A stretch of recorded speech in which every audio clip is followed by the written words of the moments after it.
What's up, everyone? Welcome back to Jack Up Your English. It is time again for phrasal verb of the week. Yes, and the phrasal verb this week is get over. Do you know this phrasal verb? Have you used it before? And did you know it's got 6 different meanings? Yeah, yet again, a phrasal verb that you can use in so many different ways to express yourself better.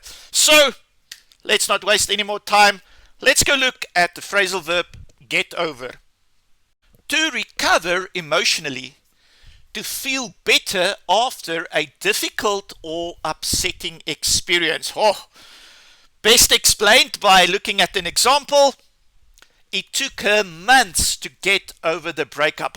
So does that sound familiar? I think all of us have experienced something difficult, an emotionally difficult period we went through, and it took us a long time to get over it, to feel normal again. So remember this one, a really good example of when to use the phrasal verb get over. Let's go look at the next one. Recover from illness, to become healthy again. And yeah, we've all been sick and we've all felt better. So let's go look at the example. Adam is slowly getting over his cold. So wow, what a great example there. So remember this one. How are you feeling now? Oh, finally, I got over my cold.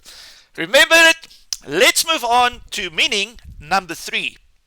Stop being upset or annoyed, to move past anger or irritation. I think we've all been in this situation as well. You know, something really annoys you for a long time. Let's see how we use it in an example. Just get over it. It is not a big deal.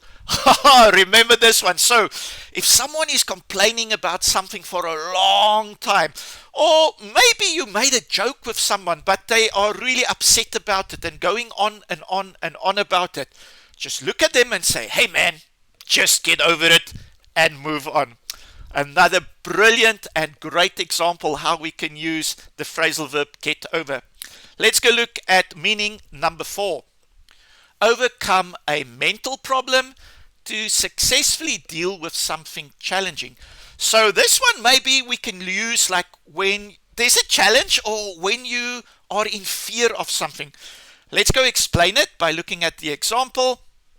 Jennifer got over her fear of skydiving. Oh my goodness, I love this phrasal verb. Again, a great example how you can use this phrasal verb. We all have fears. Personally, I'm very scared of heights, so skydiving would definitely be an issue for me. But hey, get over that fear and then everything will be good. Oh man, what a great phrasal verb.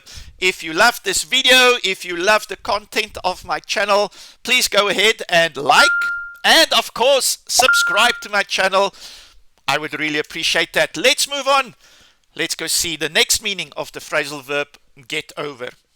Overcome a physical problem, to physically cross something. So the previous one was overcoming a mental challenge. Let's go look at a physical challenge. We need to get over the mountain to reach the village. So yeah, so exactly like it explained there, we need to get over something physically. So we need to get over this mountain. Another great one. And let's move on. Let's look at our final example of the meaning get over. Communicate an idea clearly, to make someone understand something. Again, I love this one as well. Let's go look at the example. She's very good at getting her ideas over to students. So wow, yet again a great example of how we can use this phrasal verb. You get your ideas over. You share your ideas to someone else. You get it over to them. So yet again a great phrasal verb, get over, with its 6 different meanings. And you know what? You've seen all the different meanings and so applicable to our daily English. So remember them and start using them in your daily lives. As always, I have to thank you all for watching, for liking, for subscribing. We'll see each other in the next video. Bye-bye.